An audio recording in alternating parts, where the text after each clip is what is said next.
Hello and welcome to another SAF podcast. It is I, your elusive host, Josiah Biggs, the king of Oklahoma himself, your majesty, coming to you live over radio waves online.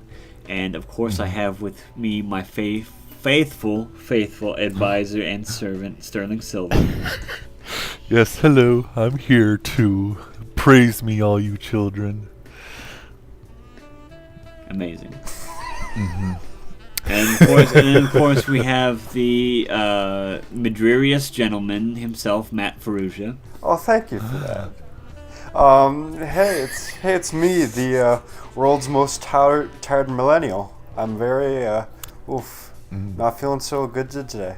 But hey, we're gonna talk about some fun stuff today. So I had to drag myself in. Not gonna miss this one, no sir. That's right. Today we're going to talk about Captain Marvel, and we're going to talk about some Disney film where they put a stoic lady in a rubber costume. Ah, yes. Uh-huh. But, Also Shazam, but we'll get to Captain that later. Yeah. We'll get to that later. Maybe later. I don't know. I have too much to go on my weeks. I don't know. We got a lot of media to discuss. Is there Yes. enough time on this podcast to discuss a whole Shazam movie? Is there even enough time for that? I don't know, man.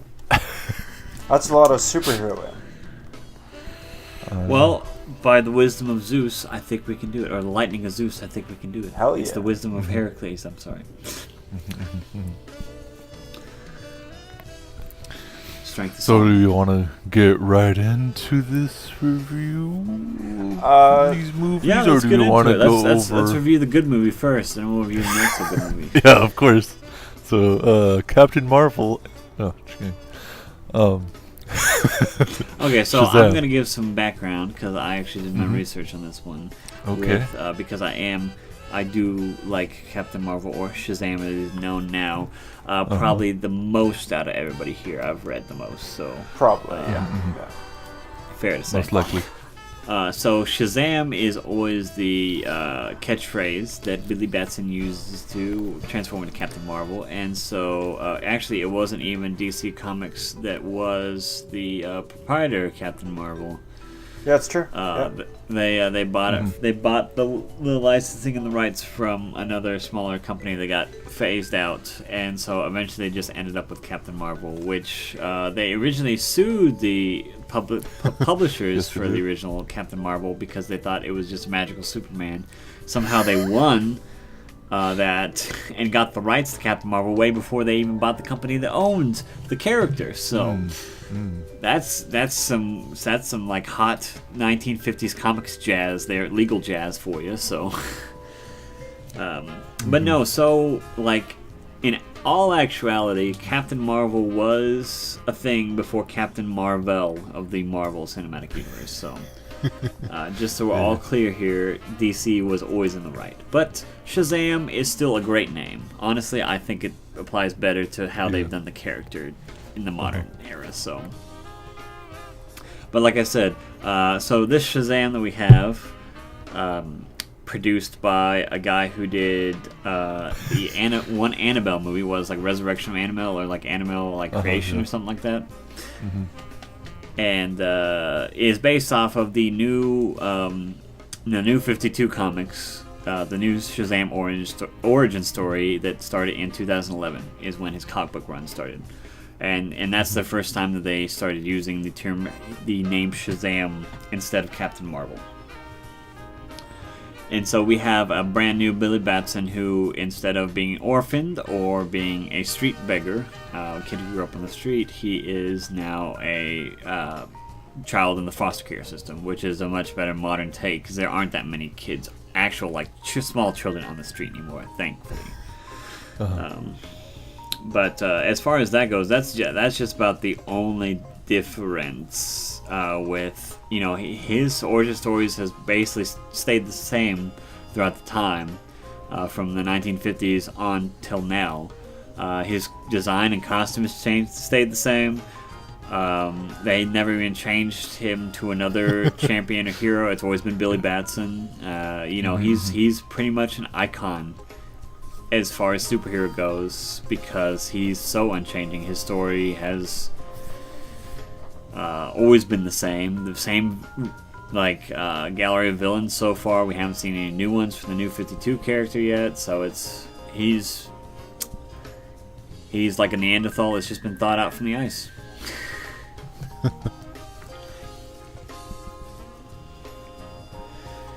But now to get into the new film. So first impressions, everybody. The first impression of, the first scenes, I was all like, oh geez, is this gonna be super dark and scary? And like Batman versus Superman, and I was like, oh, yeah. I was kinda right, but like that whole scene with like the dad and two sons. Yeah. Oh boy. That car crash, all that Cracker Jacks, all that animosity. The only thing, like, from the little start of this movie, the only thing that prolonged itself to the end of the movie, I just did not like the costume design of the old black Shazam boy. And I was just you mean the wizard? Yeah. It looked way too cheap looking. But other than that, well, you know the wizard's original thing was just tattered robes, like. Oh yeah, that's right. Because like in the previews before this movie came out, it was just like all that. I was like, okay. And like, oh, he revealed himself to be a black guy in a wig. All right. Well. He is the Wizard Supreme who rules over the 7 realms. Basically, is the official title. That's what we have here. In there's 2 settings to Shazam in the comics, and that is Philadelphia and the 7 realms. Because, like I said, Shazam is basically Superman with magic. Yeah. That's the thing. Like a lot of people didn't know about like the magical elements of this. Like it's not like like a hard set into reality. Like there's a lot more magic, unexplainable magic in the DC universe than it is in Marvel for sure. Yes. But one of Superman's we have the wizard, and we have a little Billy boy, whose mom curb stomped him and left him for dead. Yes. Basically. But yeah, like I said, they're in Philadelphia. He's the first. Shazam is the first hometown superhero for Philadelphia. Right on. And so we start our story with young Thaddeus Savannah. He is a young boy in his father's car, and his dad is, a new male, and as such, just throws the insults at his son, who is already a bigger Chad than he will ever be. Yeah. And suddenly he arrives in this mysterious cavern, and that's where he meets the wizard. With the power of an 8-ball. Well, it doesn't matter. That can be anything. Just about anything. It literally can be anything. I mean, you can put it on the door and it will take you there. Like it needs a vehicle whenever he casts a spell to find another champion. And so we get young Thaddeus Savannah, and he's not a good boy, and he gets tempted by the Catholic Church 7 deadly sins, and so the big old wizard man's like, nah, man, out of here, and zaps him back. And it would be nice if he actually knew spells to erase his memory, but Yeah, of course. Could have fixed the then we whole wouldn't movie. have we wouldn't have any conflict in the film. Yeah. Everything's fixed. It's gone. Yeah. And so Thaddeus, who later becomes Dr. Savannah, then dedicates his life to getting back into the temple. With the it's the origin of magic. I believe it's it's their name of the sorcerer's stone. I can never remember what it is, but it's the origin of all magics. The Rock of Eternity. That's it, Rock of Eternity. Awesome. Remember, everything has like a vaguely like weird Greek or Roman or like Roman Catholic type thing with. I believe the creators were at least somewhat religious and like the classics, and so Shazam's name is actually an anagram. Yeah. In which it's the wisdom of Solomon, it's the strength of Hercules, it's the it's the speed of Archimedes, right? No, Archimedes was the owl. I can boot up the list. See if you can. Yeah. No, I gotta remember from.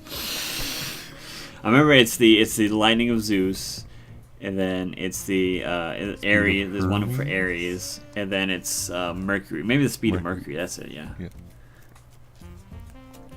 Which all describe all of his powers. Wisdom of Solomon, strength of Hercules, stamina of Atlas, power of Atlas, Zeus, that's right. courage of Achilles, and speed of Mercury. Yep. Shazam! That's me. I'm Shazam. And so we go from our lovely cave abode to meet young Billy Batson trying to rob a pawn shop. What a hero. Or acting like he's going to rob a pawn shop, only to get the police summoned so he can then go through their registry and try and find his mama. Oh, poor boy. Baby boy. He wants his mommy. Sorry, What does he do next, Matt? What does he do next? Then What does he do next? Then he finds his mom really early in the movie. Like, hell of a fucking curveball right there. Yeah, that black mother, yeah. Yeah. That's when Billy learns he's black and he has a never-ending N-word pass. And then he goes, and that's his superpower. The greatest superpower of all. Pass off on all that Shazam shit in a second. Not even Aquaman has that power. It's amazing. Well, he has amazing. The It's stupendous. pass. No, I'll grab the baton for a bit. We get quickly introduced to more of the underlying cause of Billy's problems when he's face to face with a social worker, and he goes, "Listen, do you want to know how many times now you've run away? You've been keeping count, kid? We sure have. It's been too many fucking times. That's how many. I remember off the top of my head. Too many damn times. Yeah, like 9 or something. Then we get pretty quickly brought into the new foster home, and what a gloriously racially diverse Hallmark-esque foster home we've got here, man. Oh man. Well, they are in Philly, so you know. Yeah, gotta have something like that.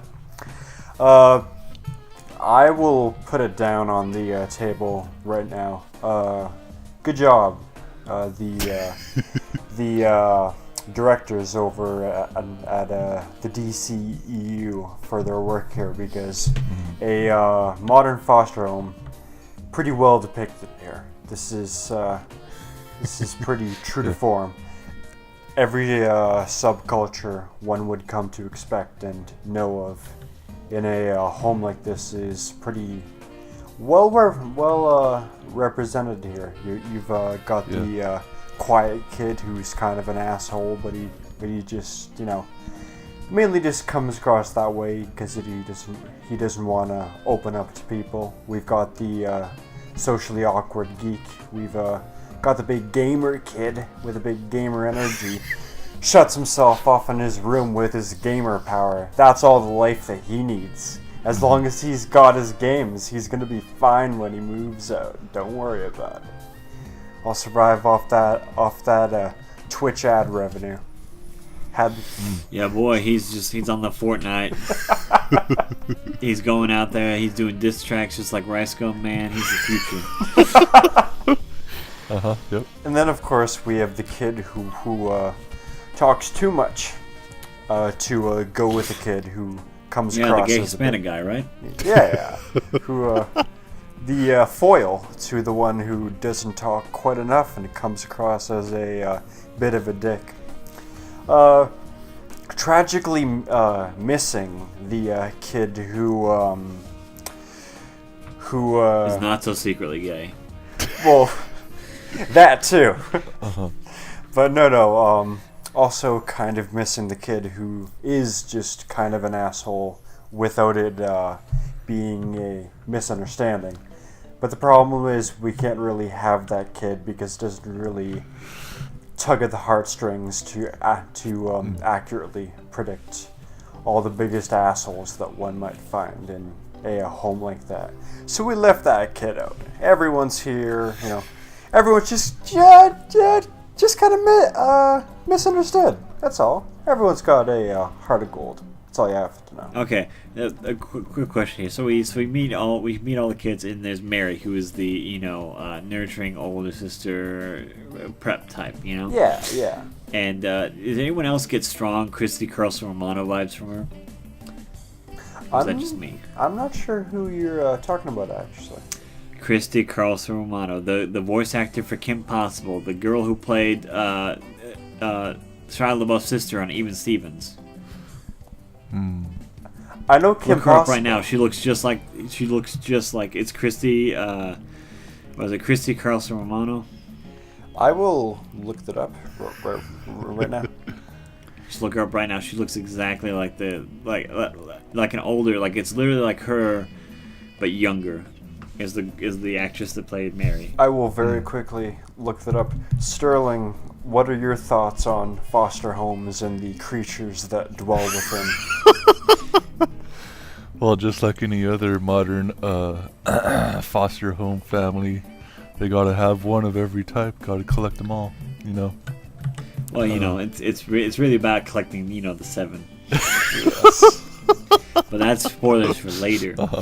Holy shit! Yeah, it's her. Straight up. I told yeah, you. You're right. Yeah. Fuck. That's good. For those of you who grew up in America and remember the Disney Channel, she was a big part of that. And yeah, like Mary, like I swear it could be her daughter. If I didn't know that she didn't have children, I would have suspected it would have been her daughter. Because they look so much, and they have such like a similar speech pattern. It's ridiculous. I expected the Disney Channel, just kept DNA on file and probably just filmed her. Yeah.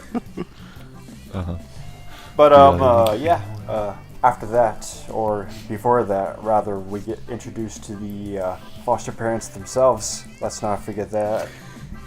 They seem like a couple of nice folks. They feel a bit more emotionally invested than what's realistic for that kind of setting. But you've got to play it up a bit. No, like a fucking ton of foster parents are just so burnt out that they. I don't know about that. But No. The foster father, like he is such like big David Chang vibes. Like it's ridiculous. I'm not sure if you've ever seen any food documentaries, but David Chang, owner and head chef at Momofuku Milk Bar in L.A. He did a lot of like stuff with public access, like PBS and stuff like that. And he even did a new documentary on Netflix, but he just travels the world with his like buddies, with like freaking Eric from Tim and Eric and Aziz Ansari's and who was Mark Summers and like all these other people like in each episode. And it's called Ugly Delicious, in which they go out and search for food that isn't the most appetizing but is delicious. It's hilarious. Sounds good. But yeah, he's like a chubby, like freaking David Chang, and it just like it cracked me up the entire movie because it's like they could have just cast David Chang as like I don't know what it is, but it's just like the type of like it's just like so it's so stereotypical but so right, you know. Yeah. Yeah, I'm looking at David Chang now, and yeah, this is a thinner version of the foster dad. Yeah. Well, it's not just that; it's like their sense of humor and like they're like, "All right, bud," or like, "Yeah, you gotta let them do their own thing," or like, yeah, absolutely. Come on, there, soldier. Don't worry about it. Hey, welcome on in. Hands in. Yeah. Yeah, though. Do like the supporting cast in this quite a lot. It tugged at me heartstrings. Felt quite good about it. The guy who played Freddy, who was the hypochondriac in the first part of It, he did a great job as far as actors go. Oh yeah. He did pretty strong. Mm-hmm. He I mean, it really makes you think that they broke his leg just to play. Are you sure that wasn't just the terminal cancer? Come on now. Yeah. Of course, the kid has cancer. I swear, it's like that guy's browsing Reddit every single day. Yeah. 4chan. So, strong cast for the movie so far. Did like that segment of it. Then we bring ourselves over to what a daily school day is for one of these tragic little kids. And that fucking flight versus invisibility segment, that felt fucking painful to watch, but it's also the realest shit ever because I've dealt with too many kids like that, so it's one of the best moments of raw cringe that I've seen. Very nice, true to form kick off. That's the big thing about this is that like it was cringy, but it was like goofy cringy. Like, and that's the thing. All the cringe was like acceptable. Like it was cringy not because it was bad cinema, but because like there were bits and pieces in there that reminded you of childhood or knowing someone in your childhood like that. Like, 100%. Definitely. Yeah. That's the important distinction. It wasn't cringy because it's bad acting. It's cringy on purpose to evoke that sort of like empathetic emotion from you to help you like invest in the characters more. Because that's the thing, like all the characters, like you liked them. Like that's the thing. Yeah. They were all very likable characters, and it made it for a serious film. You can't do that because you know that there's nothing on the line. If you like all the characters, none of them are gonna die. Nothing is ever bad's gonna happen to them that they can't come back from. But in a goofy comedy superhero film like this, where like there's still important goals and still like things they take seriously, but the overall tone of the film is just goofy as F. Oh yes, absolutely. To be honest, it's important that you have likable characters, because if you just have people like doing stupid stuff all the time, it's not enough to make you invest into their comedy as much. Yeah. To be honest with you, speaking of the goofy, upbeat tone of most of this is actually my first DCU movie. So I came into this with no like Man of Steel, no BVS or anything like that. So my understanding of the franchise thus far is that it's very gritty and not very good, which for the most part. So you haven't seen Superwoman? Or? I haven't seen Superwoman, no. No, I hear that was the good one. That was the one that was actually pretty strong. It was okay. Just like branching off, the biggest problem with Superwoman is that they're in World War I and they keep acting like the Germans are like actual Nazis when the Nazi Party hasn't even been founded yet. It's really weird. That seems like a huge oversight. It's definitely like a huge oversight. Like obviously, like the Germans were still fascists in World War I. Yeah. Like that's why it was so easy for them to slip into World War II. But like. Like no joke, but like that's the thing is like they weren't like World War II was objectively worse than World War I. In everything, and so like it's weird. It feels more of like a political piece in some places than just like a slight historical mishap, you know. So I don't know. Wonder Woman was okay, but watching it 2 or 3 times, it's kind of lost its luster. That it did in theaters. But that's a podcast that we probably already had or in the future. I don't know. Yeah. And then there's Aquaman, which is just schlock. And that's really about it, really. But then Shazam is like pretty much like the first good one. Yeah. That's my understanding. Shazam, well, is it somebody described it to me after seeing it with me, and they said like Shazam is like the first like superhero film in a long time where it felt like you were actually like it was actually like a visual representation of the comics because it's like you're going from panel to panel almost. Yeah.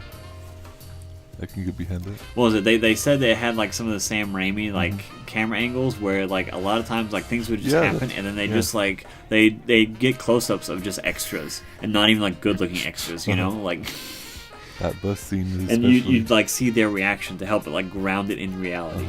Yeah. And you don't see that with some of the big ones because they don't like you to see like the background people more than you have to because a lot of these people like it's like Superman kills so many people and like Batman kills so many people and this and that, and so they try and make you forget about like the civilians. But in a film like this, they do it so well where you get this like this dual perspective of not just like how the superhero sees everything, or and you as a third party sees it like watching it as like a voyeur.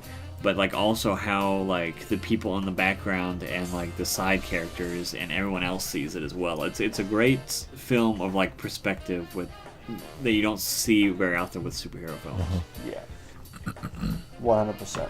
But before I get too sidetracked, after the school segment, this swerves us hard into young Billy Batson running onto the subway to avoid bullies, and here we finally get our introduction to Shazam. That was. But honestly, I mean, there was like what, so there's 5 foster kids besides Billy. 5, I think. Yeah. Yes, there's 5. Yes, because it's only we'll get into that later with spoilers, but. And so with that, you don't think that all 5 of them could just like gang up on the 2 like dudes who are just like not even that tough at all, and some weirdo who just carries nunchucks in the back of his pockets on his way out of class. Like I forgot about that. Like, yeah. I love how generic the bullies are. Like it's nice because like a lot of times like they try and make them three-dimensional, and so. It was the hamminess was so appreciated in this film. Like I love it. Oh yeah. It's like I said, like the bullies they're just there. They're more of a force to be reckoned with than actual people. Yeah. Like they're a force you have to deal with in school instead of like actual individual people, and I like that. I like that it's a problem and like something that is universal rather. Then instead of making these 2 characters that have their own motives and this and that, because like a lot of times like in middle school and high school there are people who just bully incessantly for no actual reasons, and it's and a lot of times like way too much time is spent like humanizing these people, and especially in like these superhero films and origin stories and blah blah blah. Well, my enemy's not so bad, blah blah, or my enemy is just like the perfect evil, blah blah, you know, and it's just like no, my enemies are just jerks and they're always gonna be jerks. Sometimes sometimes it's pretty appropriate. Sometimes kids are just assholes. There are plenty of asshole kids. It's fine. Yep. But don't forget, kids. Go on cartoonnetwork.com/BastardTheBully and get rid of them bullies. Okay.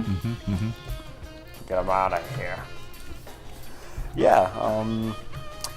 I don't remember very much of the scene where Billy gets his powers. It was just kind of handled pretty standard. Then I'll take the reins then. Yeah.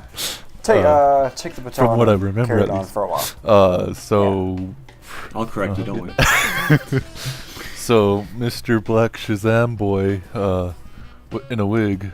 No. That comes in the second film. Don't worry about that. Yeah. I'm not even joking. Yep. Grand Wizard. Grand Wizard gives Billy Batson his powers by saying Shazam, oh boy, kablamo. And he's well, no. Billy has to say Shazam. Yeah. Yeah. Yeah. Yeah. Yep. All right. No, but you hadn't said. You were still talking as if you were talking as the Grand Wizard. Like that. Yeah. Sentence structure. Okie dokie. Anyways, so Billy Batson is now a big buff boy, and his big buff tights and all that stuff, and it looks like how Shazam looks, with his big, huge, fat lightning bolt on his chest and a huge white cape with a hoodie for some reason. It's not a cape; it's a mantle. Oh, mantle. That's why it has a hood. Oh, okay. And freaking, was it Uru Ishida is rolling in his grave right now?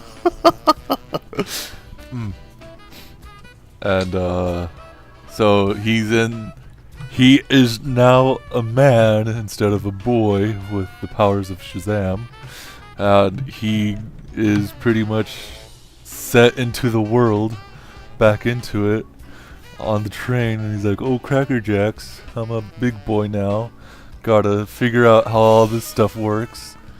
And he goes back to, I guess, the foster home after a little bit of like shenanigans.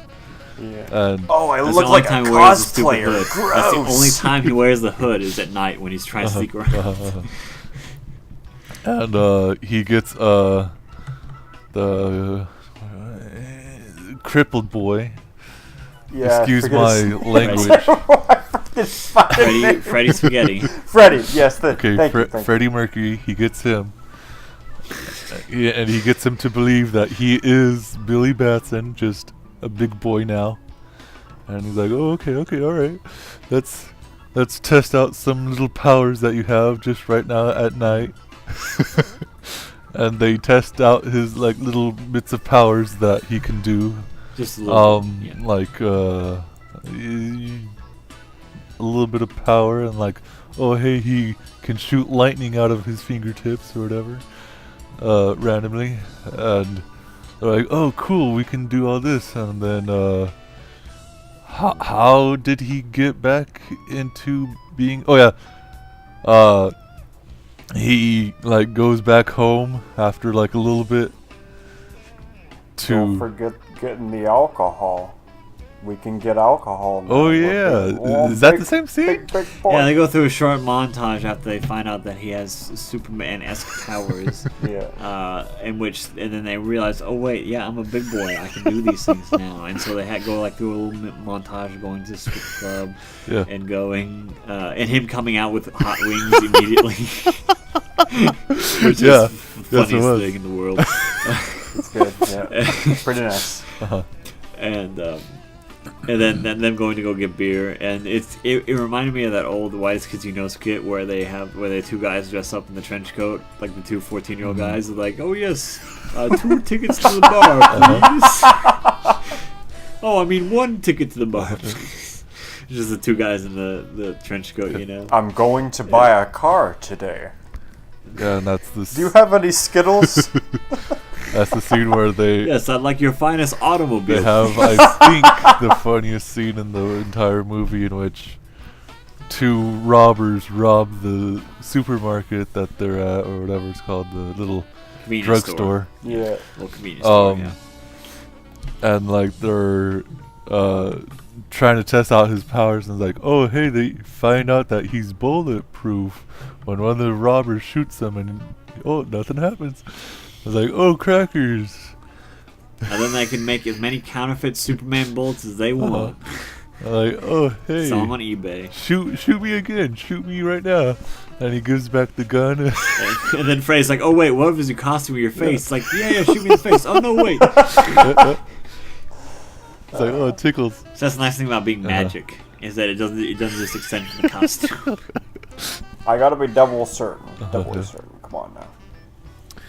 And yeah, that was my the highest point of the movie for me. Well, in terms of laughs. That's great. And that's really good. The highest point for me was later, almost near the end, but that's a different story. And then after all that, they get their beers and they're like, "Oh, hey, let's take it." Oh, nope, don't like that.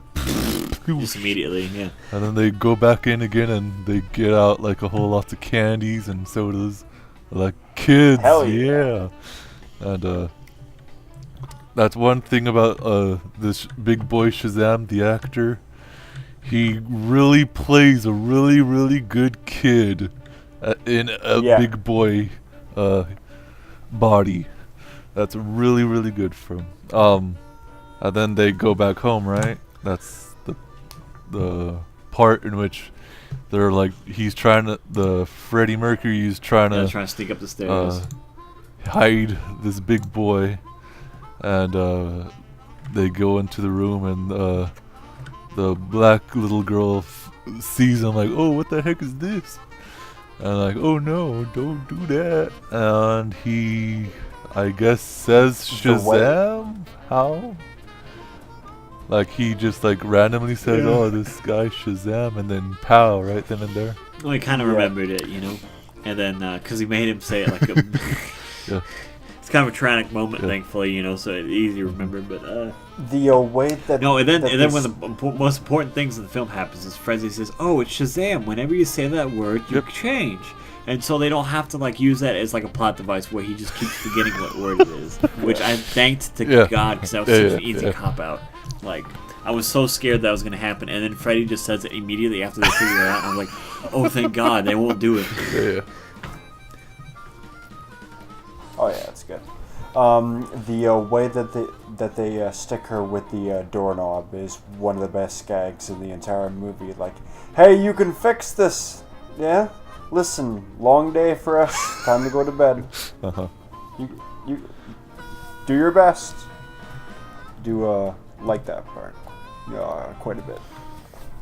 And then after that, do you want to take the reins, Josiah? Yeah. So after that, they do big naps, big sleeps, and then they use Billy's powers to sneak out of school to go do more superhero tests. Yes. And so it's funny, they steal a trench coat from the teacher's lounge.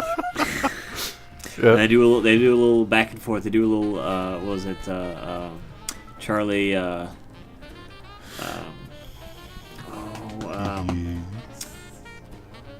guy who looks like Hitler but isn't Charlie Chaplin. Charlie Chaplin. Yeah. They do a little Charlie Chaplin gag with it, where he steps out and he steps back in wearing the trench coat, wearing the same trench coat the kid had. And they trick the security guard. Yeah. And man, Freddy is just like, when Freddy's on, he's on, because he's like, oh son, is this the security guard you keep telling me about that kids look up to? He's like, nah, this is the one that smells. Yep. And it's just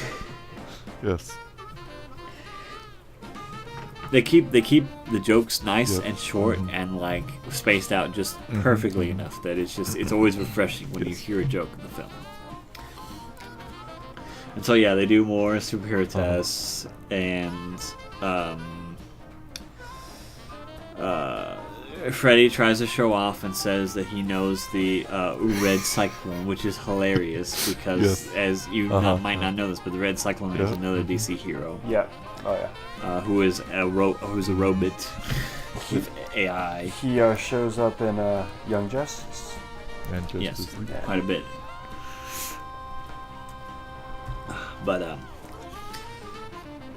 and so hopefully that's hinting that we're gonna get a Red Cyclone film. Hopefully not like a origin story, because that would just be boring. It'd just be a man building a robot. But oh, you mean Cyborg? Okay. Well, he's on the same like plane as Vision. Let me put it that way. Well, he has like emotions, but he's like 0% human.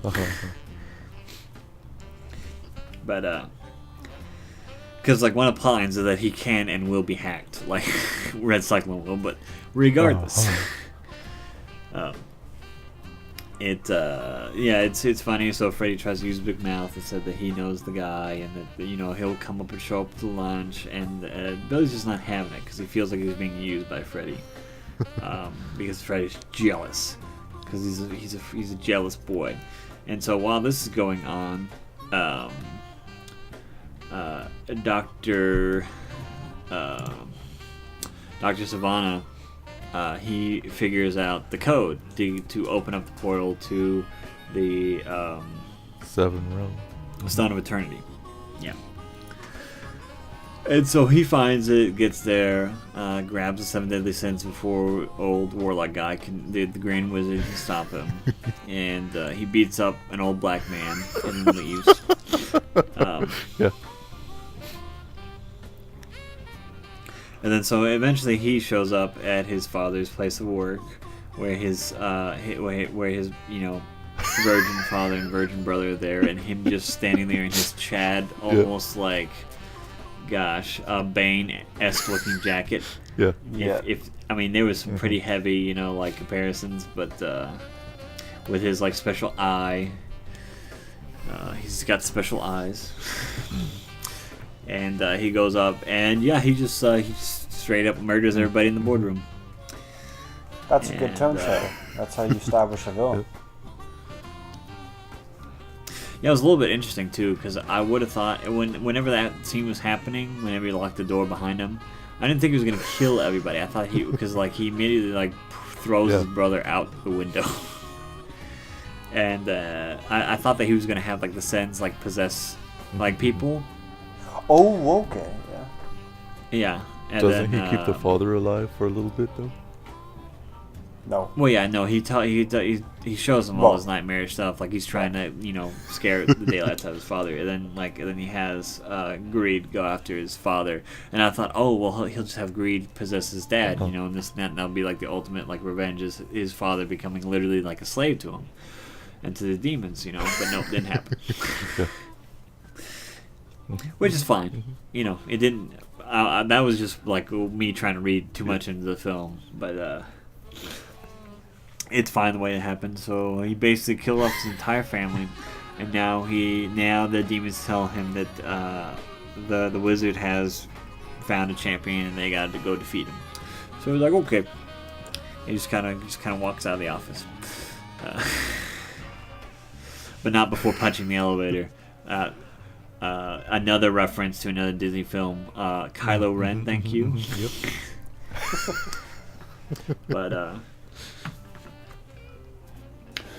and then from there we have Shazam paying for people to give him selfies, or for people to take selfies with him, and doing lightning tricks and doing all this sort of stuff. And then he accidentally hits a boost.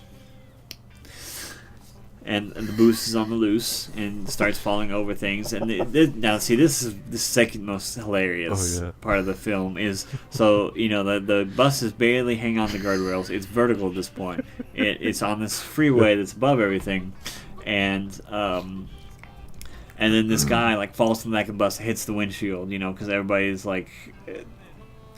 horizontal at this point. Yeah. And so he runs over there because he caused it to find out what happened. And the first thing he does is he grabs a mattress and puts it under where the guy would fall if he fell through the window. And he points to it it's great. No? Oh, okay. Yeah, and then the guy's like, no, please no. Yeah. Very strong. Of course, some other people fall. And then he eventually catches the bus. And then the second part of the joke happens when he has the bus. And he can't set it down yet because there's a dog, in the immediate way, just looking at him. Yeah. Oh, and it's great. And that's great. a little lesson in with greater power comes a greater responsibility, and all that jazz. With Freddie Mercury, listen, you caused this accident with your powers. Better be more careful next time, boy. And that caused a little bit of tension, kid, I guess. You can't just take selfies all day, shoot lightning out of your dick. You gotta actually do some good heroin with it, of course. Yeah. That's the essentials. But of course, boasting about knowing who Shazam is, that's something else, Freddy, cough. Yeah. But I guess after that, what happens? After that, we get a big after this we get a big superpowered fight between Thaddeus and our boy Shazam, which gets downright fucking comical in all the right ways. Once they get into that toy store, it's quite good. Like the well, first, he shows up, Dr. Savannah. Yes. Right after the bus scene. He's like, "Oh, hey, you a bad guy, huh?" He's a villain. I know a villain by the looks of but one. he gets that great sucker punch, Yeah. in there. You can't hurt a superhero. I'm fucking invincible. Oh. Well, magic begets magic, my friend. Perhaps less invincible than I thought.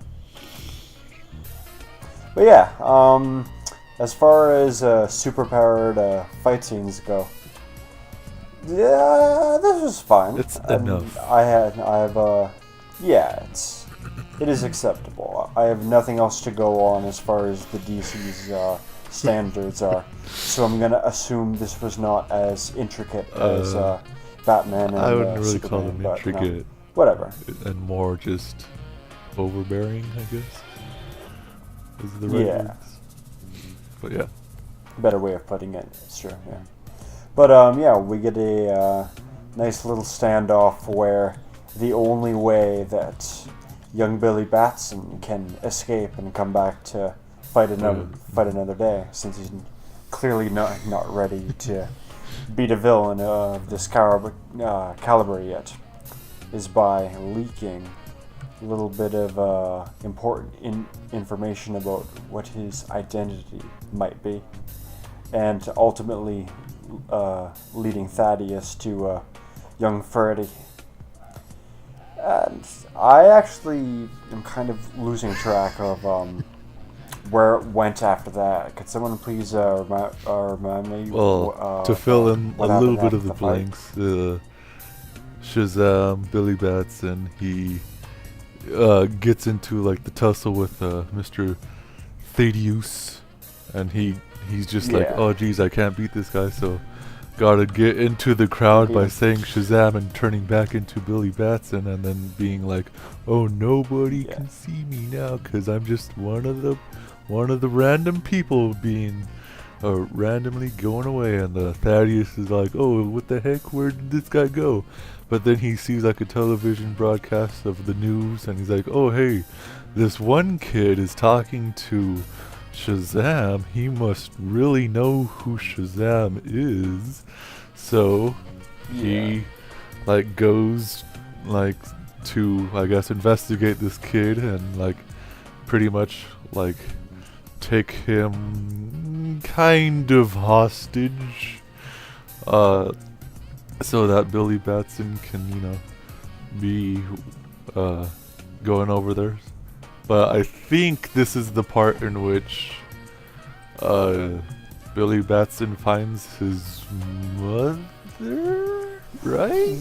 Yeah, I was just about to say, doesn't this transition to that scene shortly after, because his younger foster brother hacks his way into finding out about where his mom is. In between this, seemed a bit far-fetched.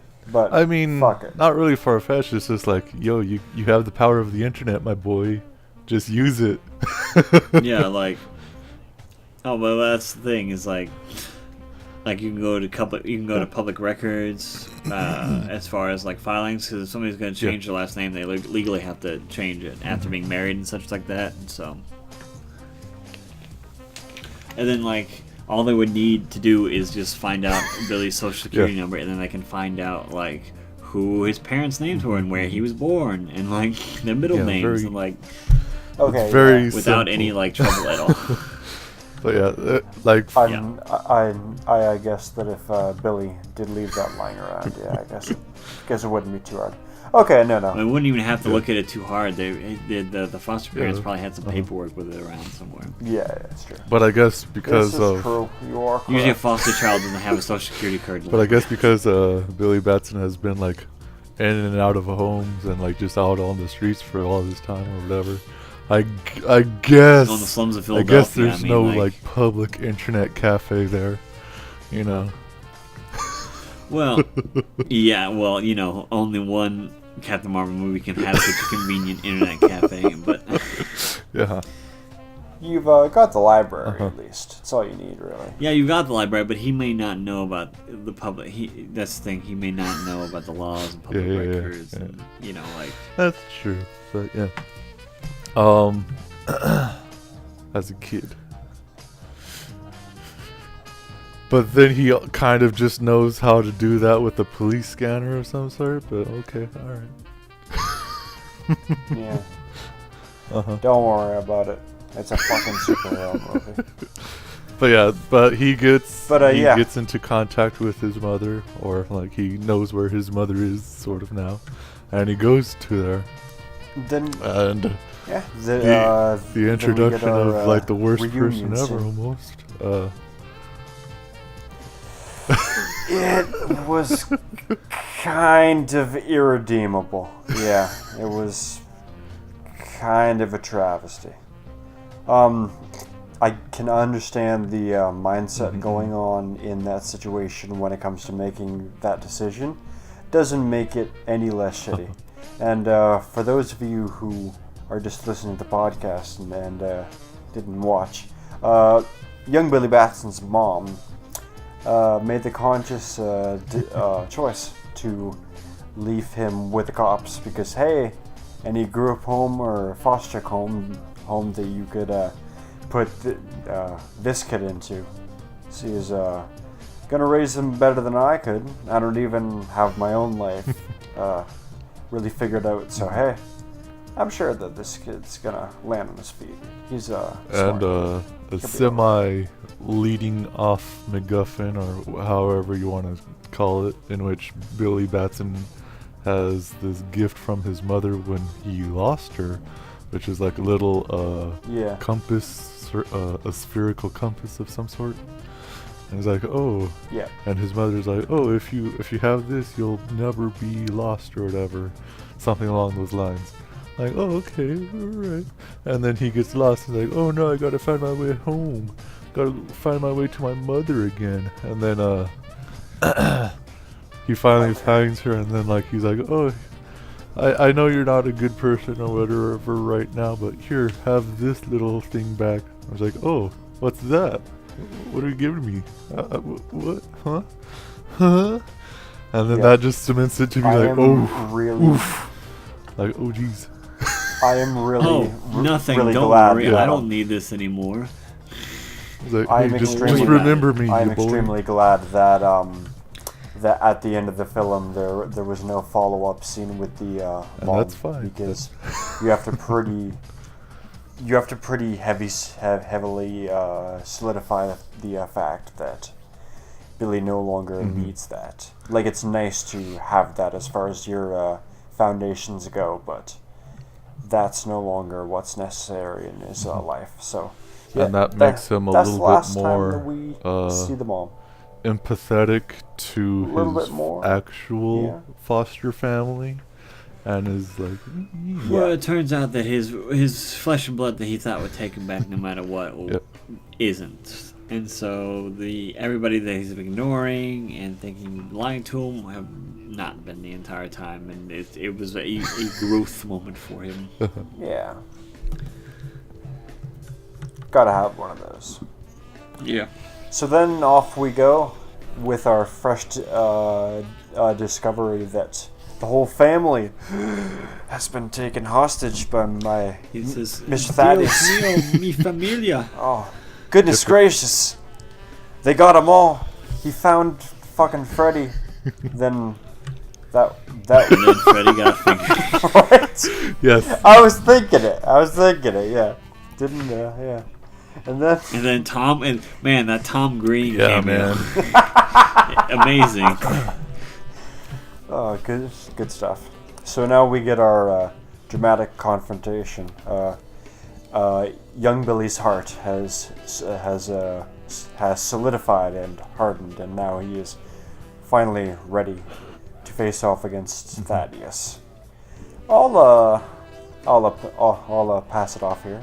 Who wants to cover the final leg of the movie? I'll continue on.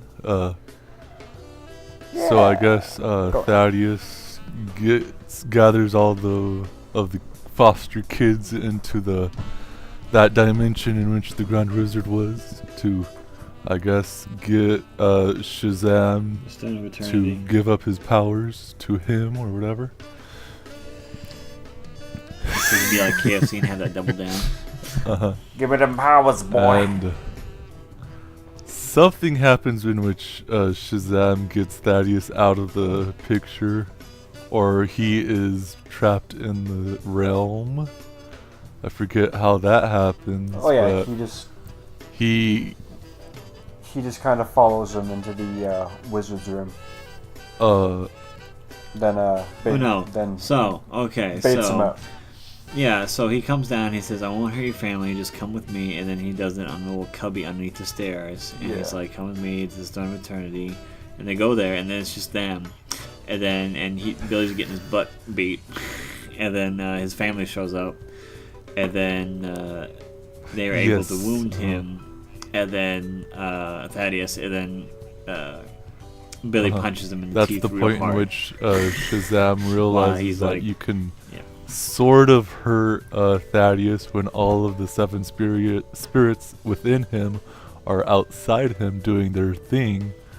Like, oh, hey. And then that sets up like a smart way to deal with this. Well, it isn't even. It just kind of shows the audience, and then Freddy kind of notices it, and then it isn't until Shazam later, really notices it when he's like, huh, like, hey, that's how you do that. Because like that's like the very extreme part in which I remember, like, oh, okay, yeah, this is how you pretty much defeat this villain. Is just get him to take all of his 7 sins out of him. Well, yeah, but if Freddy actually tells him like out well, that's loud probably for like Carnival. the audience's sake. But yeah.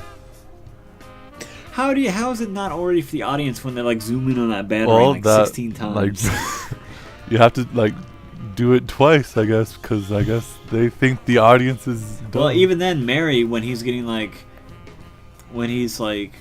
getting dragged off, she tells him that there's only 6 demons out right now. Yeah. Yeah. But no, so then eventually they make their way out of the Stone of Eternity, the Hall of Eternity, and then after some hijinks with some Monsters Inc. doors. Yeah, that was fun. That was good. Well, that takes you back to the 7 realms, but different parts of the 7 realms, and what is it? And then they make their way over the carnival. Well, no, he's got to leave the Hall of Eternity, so he's got to remember. And it's like, oh yeah, I just thought of being back home, and it was back home. He's like, oh, hurry, think of some place. Yep. And then they all end up in the strip club from earlier. And then what was it? Pedro, the young Hispanic lad, was like, oh, it's not my thing. That's by fulfilling the diversity quota. Yes. And double over. And then so eventually they sneak over the carnival, and then Billy's getting his butt beat again, and then Thaddeus has a staff, and then he remembers what the wizard said about how he had 6 brothers and sisters on the Council of Wizards. And so this is where we get into really heavy spoiler territory, in which we have the 6 members of the Lightning Link are born. Or the Shazam family. I was very surprised in how this first movie of Shazam, they really just like let it all out. Just like, yo, everybody's a Shazam now with this thing. Well, that's the thing. That's how they did it. Like they did like some more like build up to it in the comics, but they basically just did that in the comics where he was being overwhelmed, and then he just like did it. And then like everybody had powers and they were able to defeat the villain, but then like everybody was like they quarrel a lot like a family, and there's like a lot more like now they're all on the same level. There's not as much disparity. And that's the thing too, is like I said, there's 7 realms, and so there's supposed to be 7 members on the Council of Wizards because there are 7 realms, and each wizard takes care of a realm, with Shazam being the leader, the champion being the leader. Because the champion has all the powers. If you didn't notice, each of the other members of the Lightning Link only have one of Shazam's powers. No, I didn't notice. That's pretty cool. That, Freddy can only fly. the black girl can have what was it? fast speed. Mary. Yeah. I believe what's her the name? Darla. the Darla. fat guy Darla has had speed. just strong And super strength or whatever, I think. Yeah, Pedro had super strength. Eugene could shoot lightning, and then what is it? The Mary had the super intellect, and then like enhanced basic enhanced abilities. Yeah. Yeah. But and so all of them are avatars of Shazam basically, Mm-hmm. and all I have to do is say Shazam, and so this is something that I saw it coming, and I was like, no, they're not gonna do it. They're not gonna bring out the Lightning League this early, and then they flipping did it, and I flipped my lid in the theater. I was so excited, Yeah. like because that is something that's super exclusive to the new timeline, Yeah. the new 52 timeline. And the fact that means they're going that way opens up all this stuff for all the crazy magic stuff that they had. Like, it also means that Shazam probably won't have too many crossovers, which is nice. It would keep they need to really focus on not cranking out stupid combination movies with characters that haven't even had their own film yet. Yeah. Not that all characters need to have an origin story. Some of them don't. Mm-hmm. Like Black Widow. Black Widow doesn't need an origin story. Of course. No, I don't want to jump ahead too much here, Josiah. But speaking of the deeper lore of Shazam and the cast of that stuff, do you know who the new villain in the post-credits scene was? The Bug, because I have no Mr. idea. Mind. Yeah. Mr. Mind. Okay, cool. Yeah. He was like he's a magical caterpillar. Yeah. Awesome. Him and Dr. Savannah team up all the time. Thank you, because I had way over my head. I had no idea. Who that was. The three biggest villains in the Shazam in the Seven Realms are Dr. Savannah, Mr. Mind, which for some reason whenever they say it in the thing sounds like Mr. Mime. Yeah. Yeah. And then what was it, Black Adam, which was the first champion, which they talk about whenever Billy gets his powers from the wizard. It's really funny too, because The Rock is the guy slated to play Black Adam, and I'm not even joking. Yeah, he was supposed to have the cameo there where they had Mr. Mind, but it seems like he's going to be in the third film. Maybe.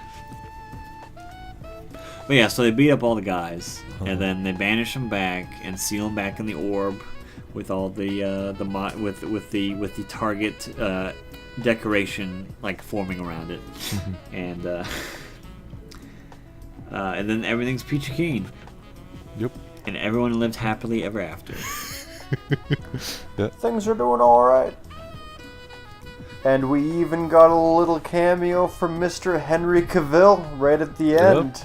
Definitely. No, that was a body double. Yeah, Henry Right Cavill. at the end. Henry Cavill. Henry Cavill. I don't even know. Henry Cavill. I don't even Nobody know. likes him. I doubt that you will. They just didn't show his upper face because he still had that mustache, right? His full beard, yeah. Yeah. I don't even know if that's how you pronounce his last name, but I'm just assuming. It is, yeah? Yeah. Okay, cool.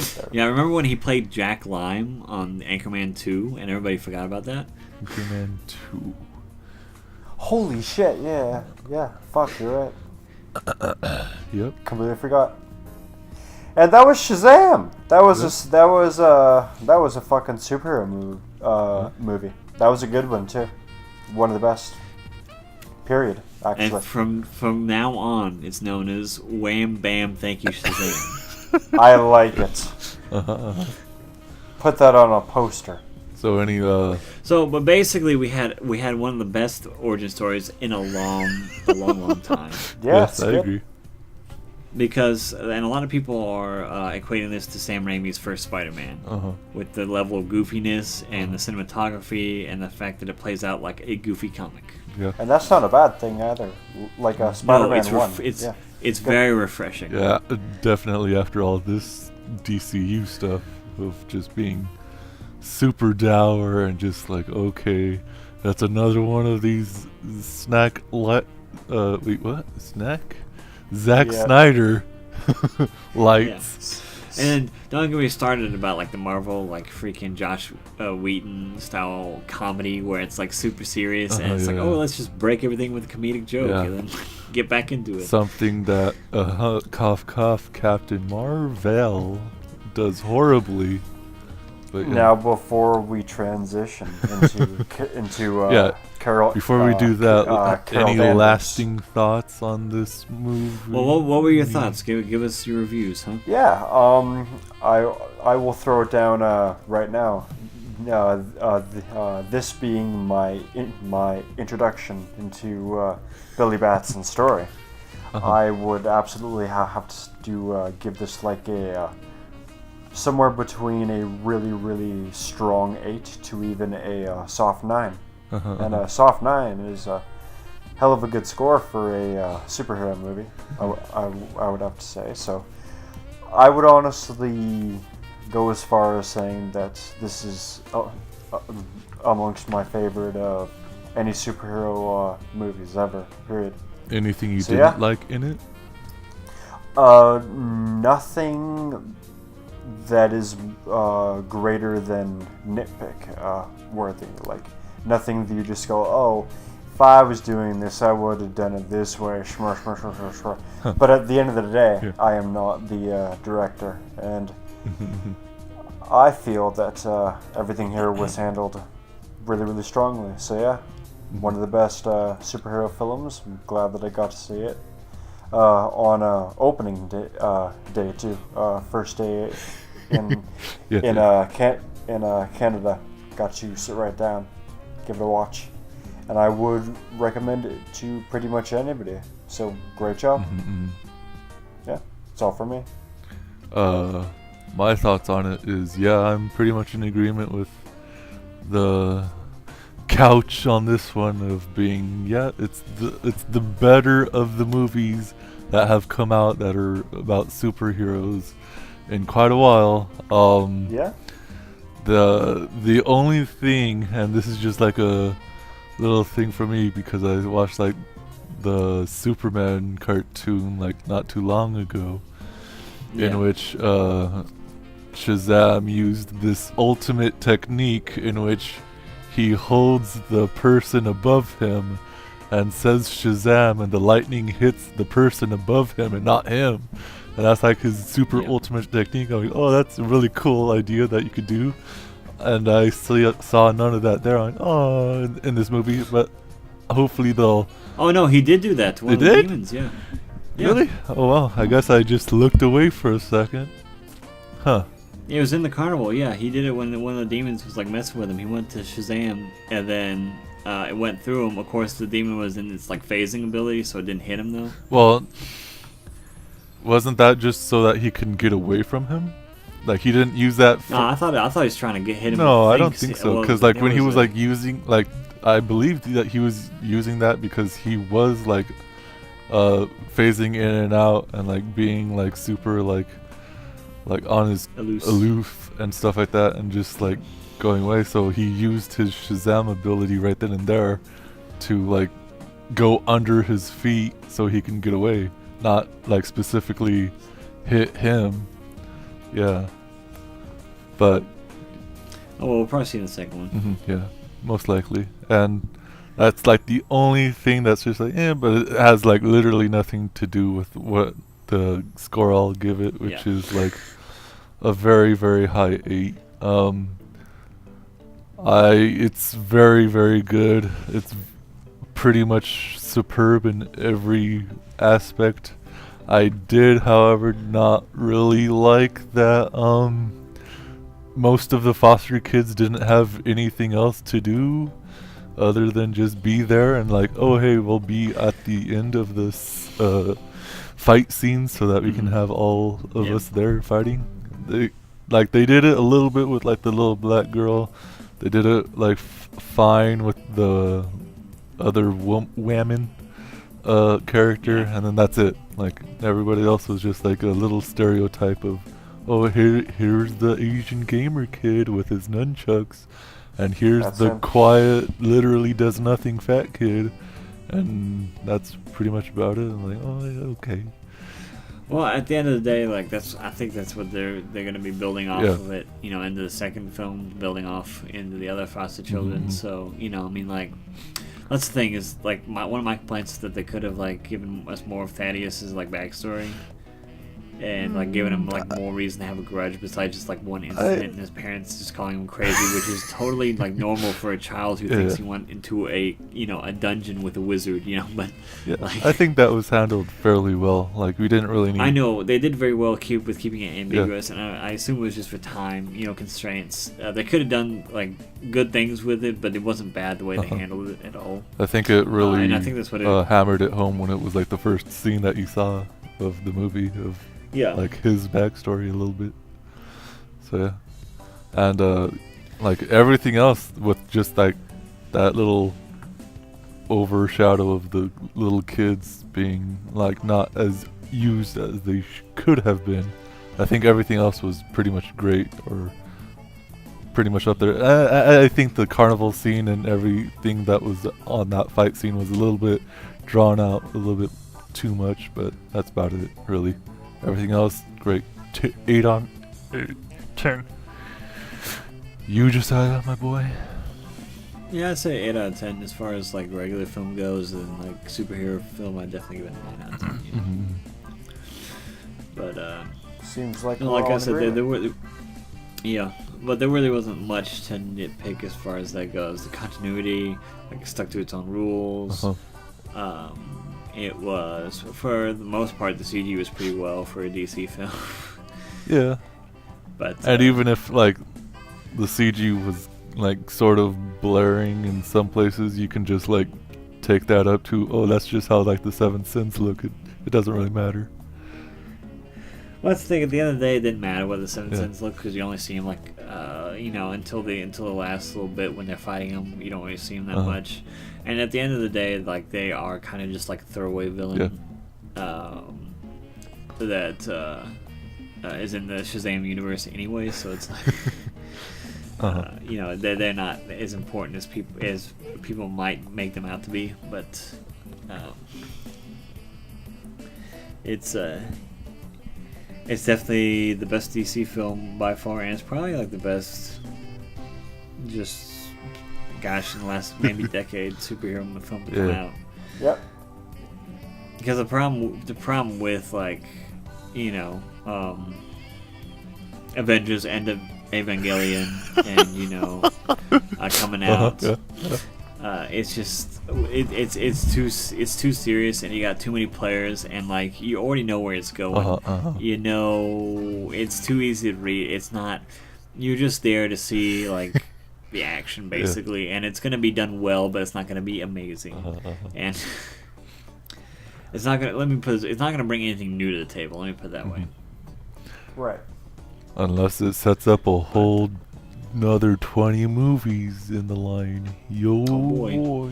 It probably will. Gonna get Let's get into that Nick Fury biopic film, okay? Yeah. When are we getting the Moon Knight movie, huh? When are we getting some Moon Knight finally? One day. I want my Plastic Man movie right now on my desk. All right. Okay, fair enough. Before we get I want Andy Samberg to play freaking Plastic Man. Yes.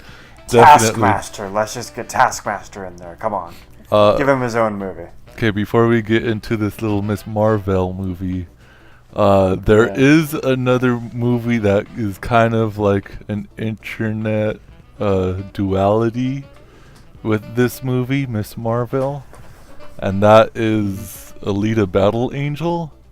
And for some reason, I don't really understand why, but there's a lot of cough cough, I'm gonna say it, incels and all that stuff, brain cells that are like kind of bashing this movie because it's not the this other movie, which is Battle Alita Angel or whatever. And that's like it's very weird to me that they would like, oh yep, nope, this one is better than that one, and that's like a parallel between the two for some reason. Well, that could be another podcast Yeah. in itself, because there are a lot of similarities between like because like Alita Battle Angel follows like the manga to up to certain points and such like that, but Captain Marvel was like kind of like pieced together, so it made sense with Endgame, and so the way they did that and handled her backstory, very roughly. Kind of resembles that, and the way they do the character development and everything is complete. Is Elite is definitely the better movie. Yeah. I agree. By far. But you also gotta like understand, like, gosh. Okay, let's do a little back up here on Captain Marvel. They started a charity fund to help bus little girls into the city to watch this film. They started a charity so they could get more money. At the end of the day, it wasn't even about, because this is the woman to inspire everybody. Wonder Woman doesn't count. Elektra doesn't count. Oh, Elektra should not count. That's very true, actually. Sterling's right. But no, I mean, gosh, they even, like Kim Possible. There's definitely not any or Black Widow or gosh. I mean, I can understand what they're great. trying to do with this movie, with the messages that it like brings to the table of Miss Marvel. Well, it doesn't help that Brie Larson went on like a freaking spiel at some ceremony, basically telling people that this is not, this movie is not for their main demographic, which is going to be white nerdy dudes. That's 100% the demographic for Marvel films. Yes, they're mostly for they're also for families. Yes, they're also for nerdy girls. But and yes, they're also for nerdy like guys who are black or Asian or Indian or whatever. There's no Hispanic, Mexican, whatever. It doesn't matter, about those, because they are all those people together don't even come up to half of what the white nerdy guys are going to come out and watch this film. Yeah.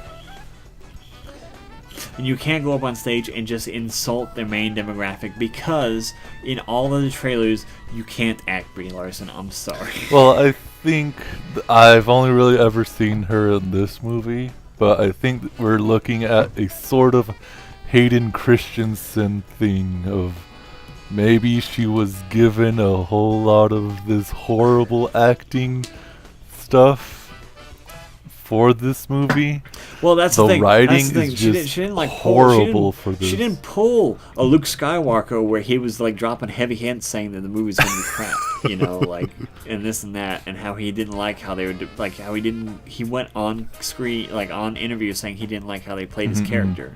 Because we all know Mark Hamill can act and such like this. No, Brie Larson went up and went on died on a hill talking about how amazing a role model she would be for little girls in this movie, and that's what makes the difference. Okay, that's what, if she went up there and just kind of did the whole publicity thing like she's supposed to, and get just get the pat in the back from Mickey Mouse, doing the bare minimum what she's supposed to do with those sort of things, that would have been fine, and people wouldn't have been so hard on her for that, because that's understandable with how things go and being an actor in a Disney film or an actress in a Disney film.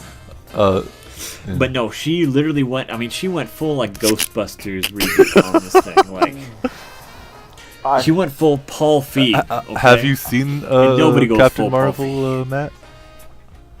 I was just about to find a time to interject. No, Okay. I have not seen. Well, that's Captain fine. Marvel. You really don't need to. I was. No, you don't. I was It going to adds say nothing something to to Endgame. the There's effects, if you have you watched the last Avengers movie with Mr. Thanatos? Big War. Yeah. Yeah. Okay. Yes. You mean the one that we all did a podcast on? That one. Yeah. I There's haven't literally seen it yet. nothing I'll, here that get you around need to it in a bit. to watch. Oh, okay, good. To interconnect It's just to tell people. And the worst part about the ending credit scene. Let's just get to the moneymaker here. the worst part about the end of credit scenes when they're calling Captain Marvel and freaking Steve and Natasha and then that guy that's what was it, War Machine is there, and they're trying to call her, and then it's like, oh, we're blank, what happened? And she shows up out of nowhere, just like teleports in, and she looks exactly the same as when she left Earth 20 years ago. Not only that, but her gear is pristine, perfect, not torn, not anything like that. Her hair hasn't changed. She isn't in her signature mohawk. And it looks like she just walked off one set onto another, and the makeup people did like nothing to change her. It's ridiculous. Yeah. Like, not to... we can go over a little bit of the plot-ish, but not into very much detail, because it doesn't really matter. Like, how Shazam was, but... We'll just go over the big stuff, yeah. So, pretty much just...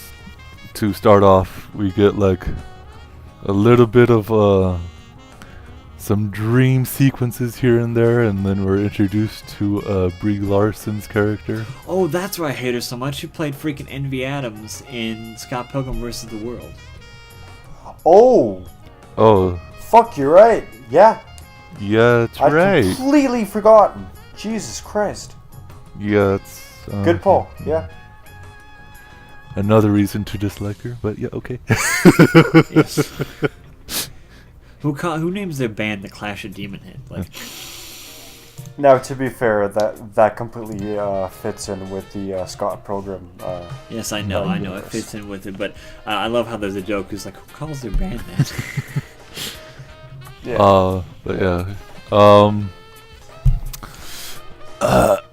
And then we get like a little bit of like not really like out of fish or out of water kind of thing of yeah. Well, okay, so what they try and do, they try and set her up as a fish out of water, only to find out that she's actually a fish out of water again. And that she's back in the water where she belongs. Yeah. So Samuel Jackson is the only part of this movie that you should watch. I don't know about that one though. Oh, I loved him. I think his young self is very much well played. It reminded me of when he was doing like Jackie Brown and all that crack. Yeah, very, very good stuff. If anything, it was more of like a Nick Fury origin story more than it was a Captain Marvel one. I guess like both, like it's a bi origin story, you know, for them bisexuals, but no, like very much to build up Marvel and like to get like a little bit of backstory to Shield and the head mistress of Eye Patch Woman, boy, girl. It starts off with her being, I guess, in a society where she was picked up, or like, oh hey, we're getting like the Kree, a war against the Skrulls. Okay. And that's pretty much. Yeah. So the biggest, most ridiculous part about this movie is that we've already seen the Kree in the MCU like several times, and they have always been like on the enemy side. They've always been fascists. And then I sat and went and like saw people like get so surprised at the moment that the Kree, they're fascists, they're bad guys. Yeah. What? Like, don't get me wrong. Like, the Skrulls have played villains in the MCU, like in the comics before. But usually they're just like the Skrulls are basically like, gosh, they're basically like the Polish. Like, they get stepped on by everybody. They get used as slaves. Their bodies are very adaptable, so they get used like it's literally like they are a representation of the Jewish people. Like, that's just it. Like, I'm not even joking. This is like very serious. And so they can blend in with their surroundings. In some comics more than others, obviously. But I digress. No, the biggest thing is that you have to have no knowledge, and you have to completely forget like 2 or 3 of the biggest MCU films to not know what's the big reveal is going to be. Like, I was kind of disappointed how they just use the Skrulls for this kind of thing. Like, especially like how much of, I guess, the comics or whatever have been built up towards how the Skrulls are like super awesome and all that stuff with, I guess, against the Fantastic Four and all that crack, and how that guy, if he has a specific name, but that specific scroll could do all that stuff. To make them just be like, oh, hey, they're just like a little plot device to get the Miss Marvel to do her thing against her Kree that pretty much kind of raised her. Well, see, the most ridiculous part about this movie is that she has amnesia and she can't understand why she can't remember things, and then her memories turn out to be what everybody's looking for, obviously. And even at the end of the movie, we never see all of her memories. We just see like 6 scenes played over and over and over again. And then her dad is like, "Oh, well, better wear a seatbelt next time, champ." And I can totally 100% understand where this movie is coming from with its message, but it's just kind of muddled and kind of comedic. They don't deliver anything well. They don't. It's very. It's like they start on a certain thing that they're trying to tell you about, or some commentary or whatever, and then they just like drop it like before it's done, and then pick up another one, and then they do this like 3 or 4 times during the film, and so it's hard to tell what the actual message is. It also doesn't help when it has like that certain Marvel writing to it, where everything has to be a joke at the end of every sentence. Especially when Brie Larson is doing it, and it's like coming off like super horribly, and not. Also, okay, so one of the biggest plot devices is like in the beginning is that like her trainer or whatever, her superior officer is always trying to keep her emotions under control. Like she said, she has such a short fuse. She's not like any of the other Kree. She needs to keep her emotions under control for the better of the hive or whatever. And then, so as soon as we touch down on Earth, like she becomes a blank face and becomes so in control of her emotions, it's sickening. It's like they completely flip a coin. And it's like, even after all these memories start rushing back to her, and all of her personality like dims down, and it's,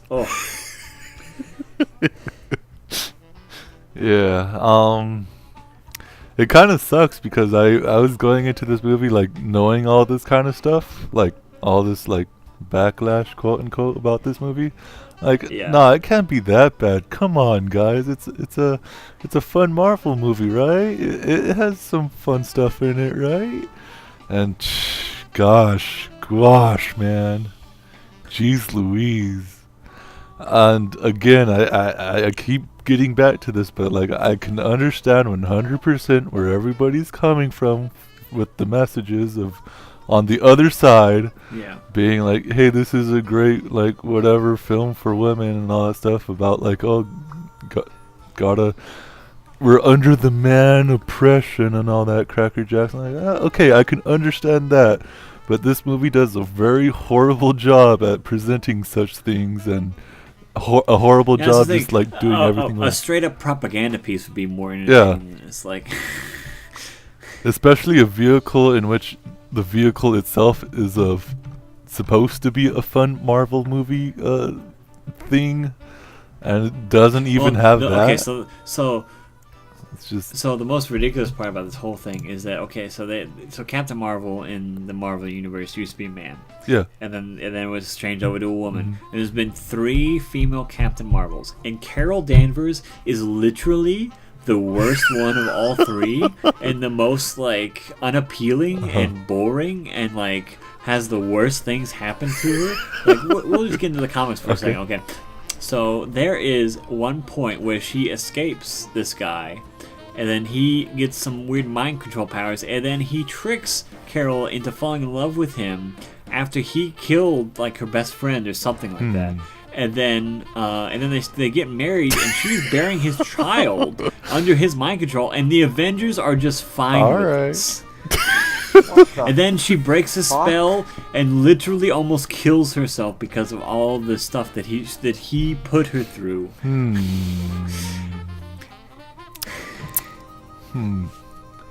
Okie dokie. And this is supposed to be your pantheon of woman's strength and like, it's just.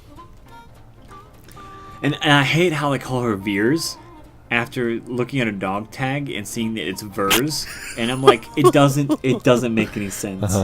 It doesn't make any sense why her nickname is Veers when her last name is Dan Vers. Like,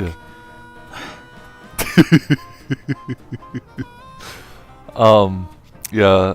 Like, I was waiting the whole movie for them to explain that, and then he picks up her dog tag. It's like, oh, Veers. And I'm like, you stupid New Zealand Kiwi mispronouncing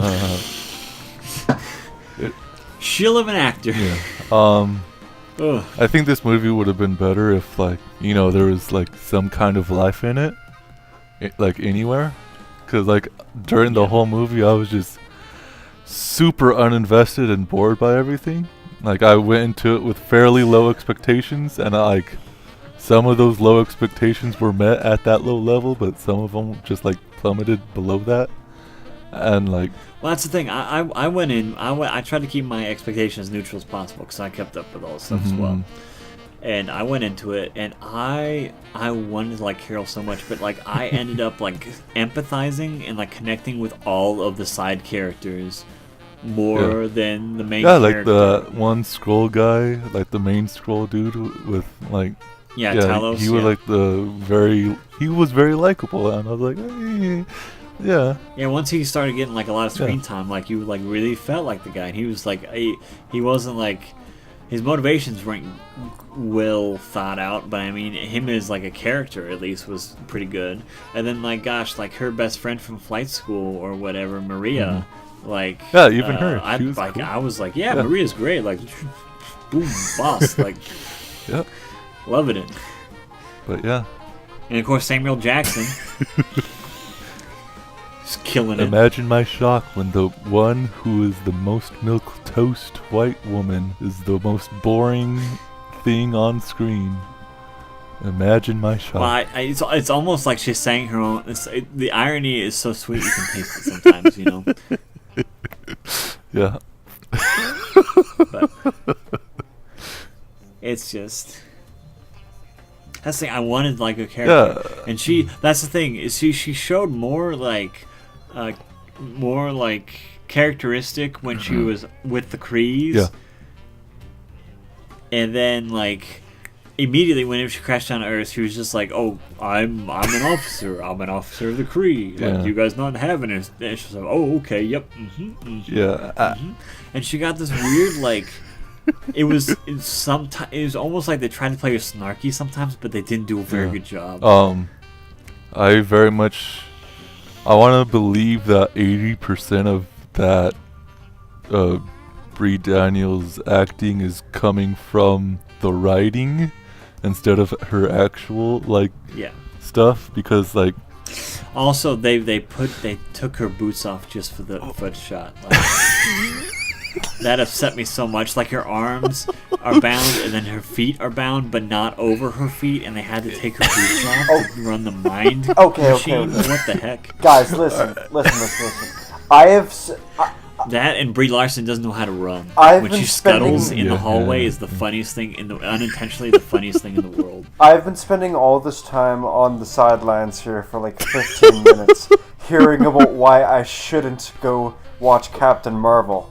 Now we're talking about foot scenes. Okay. Do you want me to see this? Do you not want me to see this? The first 10 minutes, Matt. You can just look it up on YouTube. Okay, there's another movie that came out in between this Infinity War. Cough, cough. Turn off your freaking phone. I have to get ready for work soon. Yeah, what are you talking about? Ant-Man and Wasp? Yes, Ant-Man and Wasp.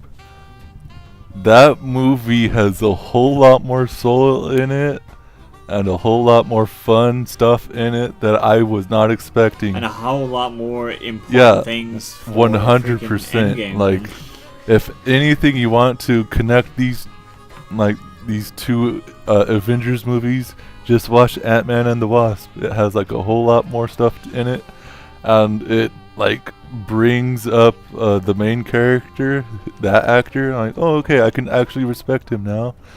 Because like I did not really enjoy the first Ant-Man. I was just like, whatever. This is kind of just going over some of that like Paul Rudd territory that I'm just not a fan of. But then Ant-Man and the Wasp cemented him into being okay. I'm okay with this. I'm 100% down. It's fun. Yep. It was fun. Yeah, but how many foot picks? I mean, there's Any Paul Rudd foot gigantism shots, in then? it. Yes, at the end he has that foot pick. Yeah. Oh, okay, all right. You know, with the whole the switcheroo. You know, I'll have to the old go bait check switch, look at, the old masturbating switch. I'll have to go check it out. That one is like 100% recommendable, and then this one is just like.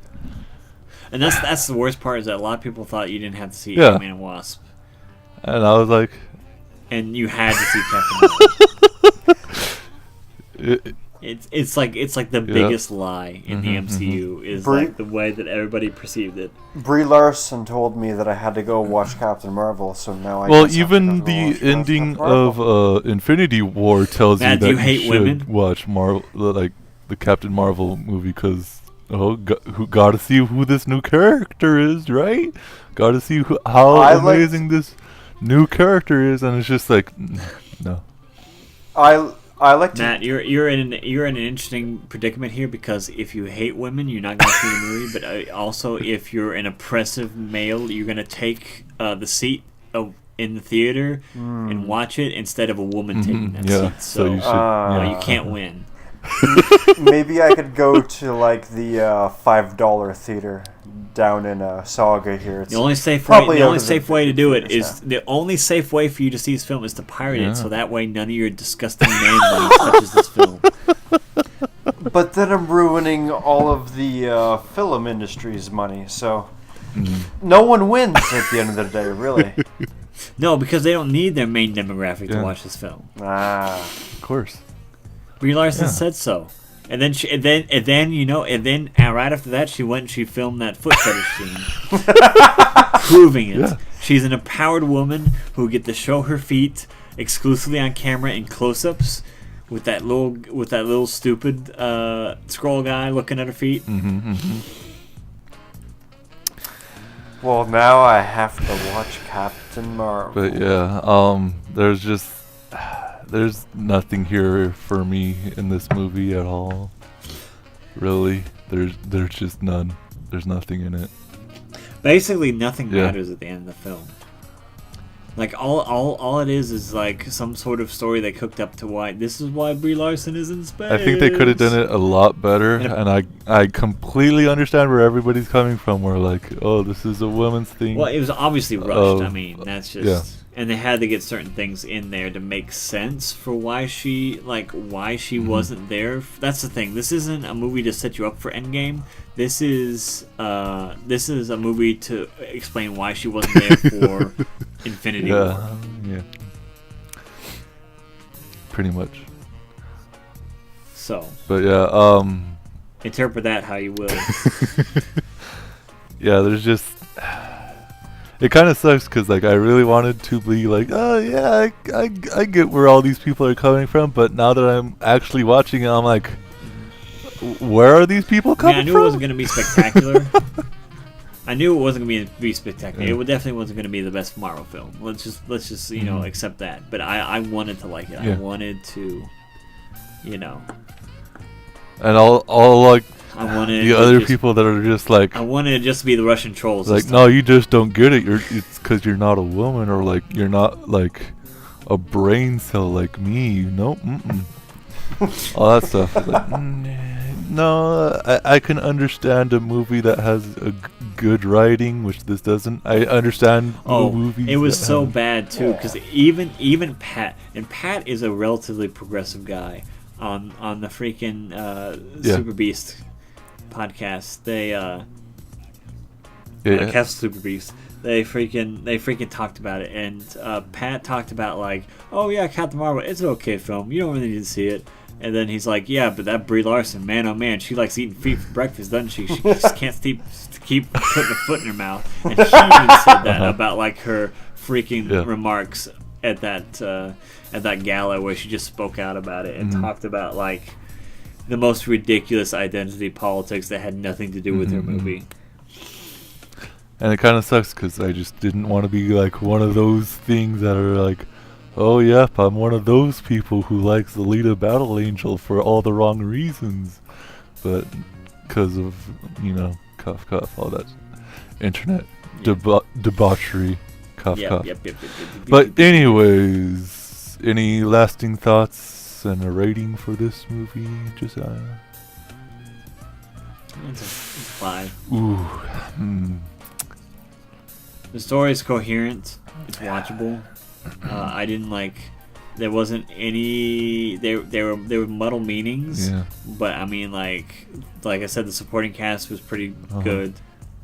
All set pieces were pretty good. They did steal that one shot from pod racing there, and then yes, they did. Yes, they did. Yeah, and then I know I almost like shouted this. Now this is pod racing in theater. Like my friend, it was so bad. Like, but no, I mean, like I said, it's like a 5. It's in that dead zone in the middle. It's not so bad that you have to go see it to see how bad it is, and it's not so good that you have to go see it. It's in that middle where it's just okay. I kind of want to agree with you with the rating, but I have to give it a 4 out of 10. It's fine, 4 or 5. Yeah, it doesn't really matter. I think it's like it is watchable, but it's like watchable for what?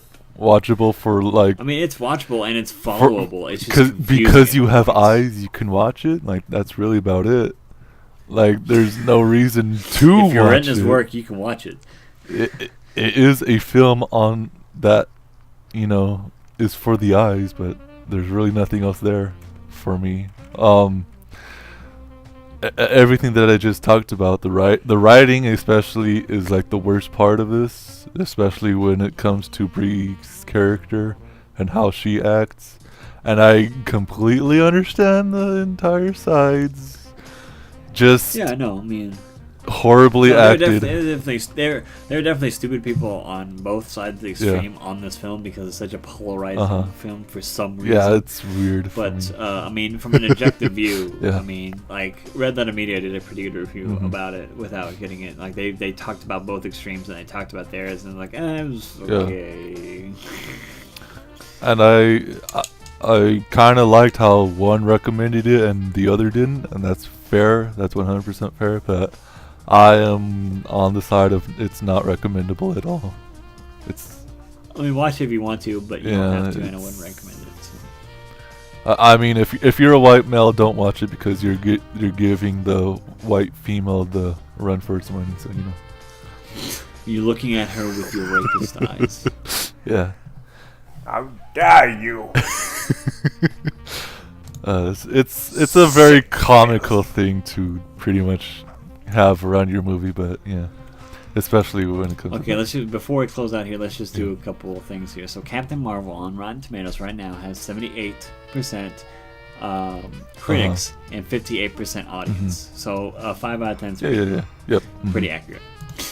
So Shazam currently in its third week, I think. second week, third week, yeah.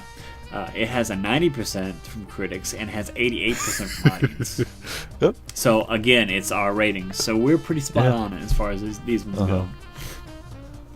But yeah, anything else we want to like discuss about anything? Dumbo's tanking right now because they didn't start advertising it until a month before it came out. Dumbo is tanking, in which even with Danny DeVito as the ringleader. Yeah. But it's directed Rip by Dumbo. What's his name? Tim Burton. So that's apt. That's the thing. It doesn't seem to be a movie about Dumbo. It seems to be a movie about the carnival, and Dumbo's there. Also, there are no racist crows, and there's no alcohol scenes. So why am I watching? Wait, a was movie there about stupid racist flying crows in Dumbo? Yes, there was racist in crows. Dumbo. It's like, oh man, you ever seen elephant fly? Oh, okay, alright. They weren't inherently racist. Yeah, it was there's the way just they were portrayed. No. I was getting confused with other racist crows in other Disney films because Yes. it's a staple of They're theirs. so It's frequent, a staple of theirs. Now I recall. Whenever you think of Disney, racist crows. They're trying to make us forget, but we Hopefully, never we get a forget. cinematic universe of the racist crows by Disney. Yeah.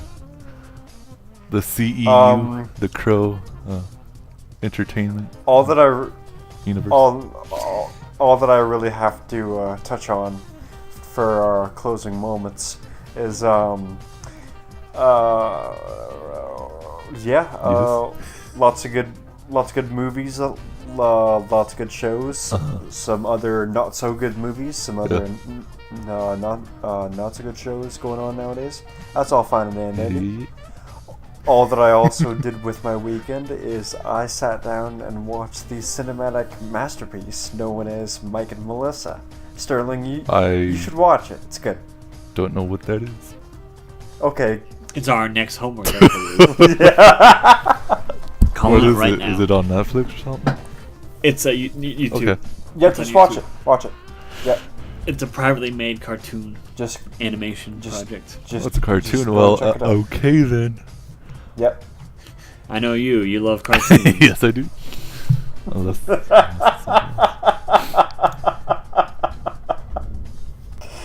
But yeah, life is good. Yes. Anything else?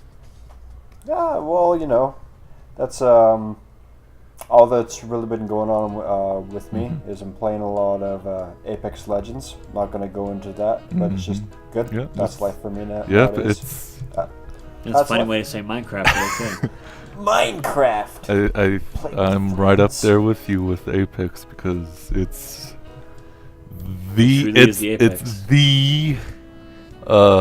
game in which whatchamacallit, Battle Royale has been defined, and everybody that every Battle Royale out there has copied Apex now. Everything they have now in Fortnite, they have respawn things, and Call of Duty 4 they have respawn things now. Like a whole lot of oh hey, maybe we should have respawn points. And then yep, okay. Apex set the bar, and everybody's trying to oh Cracker Jacks, that boy, he's at the finish line already. Oh Cracker Jacks, and he just started. All right, let's pick up the pace, and that's pretty much about it. Absolutely. So yeah, thank you, Sterling, for helping to guide me through Apex during my I tried, second session. But yeah. Yeah, my first session I solo queued. Yeah. Second was with Sterling, and that was a really good time. So thank you, Sterling. Yeah. That was good. But yeah, that's been more or less it for me. I beat DMC5, but I won't go into that. But that was really good. That's about all for me. Yeah. How about you guys? I pretty much spent all that time in which I was creating that 2018 list for the channel and making all that stuff. Maybe I should watch these movies, and pretty much I spent a whole lot of time just watching 2018 movies that I haven't watched, and boy howdy, were there a lot of good ones, mostly from your list, Josiah, cough cough. But you did forget one movie that I was which was Hereditary in your list. I hadn't watched it at that point. Really? You hadn't watched it at that point? Are you sure about that? Wait, okay. When we were talking about the 2018 lists of the movies. Maybe I just thought it was 2017. Yeah, that would be fair, because I think it was pretty much it was early, at the beginning of 2018, yeah. It was in Fuck You January. That's why I was so downplayed, because nobody expected it to be good, Yeah, I watched it twice. It was very good. And it's in competing with Bad Times at the El Royale, which I loved. And I think for some reason why are these good movies having subtle chapters in them? Why is this the thing now? I have no qualms with it. I very much like it. But why are there got to be chapters in here? It's just a little thing of oh hey, that's something to notice. But yeah. Other than that, I just caught up on a whole lot of 2018 movies that I could have put on my 2018 list, but it didn't because, cuffed out. Nothing really else to talk about, just a whole lot of class stuff and school. That's probably where I'm at. How about you, Josiah? Fuck, I gotta go back soon. Was that Doc Brown? Yeah. No, sorry, it's just Back to the future. I just remembered that classes start up again for me for creative writing next week. Gasp. A week from now, so now I have to think about school. Oh yeah, as well, that's right. so. One of the classes that I'm taking is Whaman's History in Filmmaking. What? And all the films that I've seen thus far have all been way better than Captain Marvel. And they've all been directed mostly by women and have a very strong women's presence in them. With women Well, I mean, the gays have always been good at film, Huh? so. So the gays have always been good at film. I was just about to make a joke about Professor Larson trying to teach your class. If ever you want to see a good female-directed movie that's pre-code era, I know how that connotation is of, some of those pre-code era films are kind of just boring and like kind of that indie-ish film quality.